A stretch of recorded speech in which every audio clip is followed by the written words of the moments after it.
ابھی شورا کا اجلاس ہو رہا ہے، خواتین شریک ہے لیکن اس میں خواتین کے منتخب لوگ شریک ہے، تو امیر جماعت ہوتے ہوئے بھی میرے اہلیت شورا میں نہیں بیٹھ سکتی ہے، اس لیے کہ یہ ایک جمہوری جماعت، اگر میں کسی اور جماعت کا نمائندہ ہوتا تو لیڈر کی جو بیوی ہوتی ہے وہی ملکہ ہوتی ہے کر لیں، لیکن جماعت اسلامی ایک جمہوری جماعت ہے۔ میرے خیال میں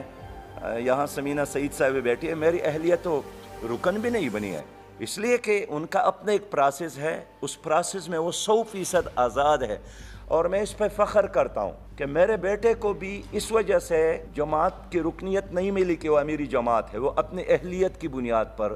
قربانی کی بنیاد پر، خدمات کی بنیاد پر رکن بن سکتا ہے۔ میری بھی بیٹی جماعت کی رکن اس وقت بنے گی جب حلقہ خواتین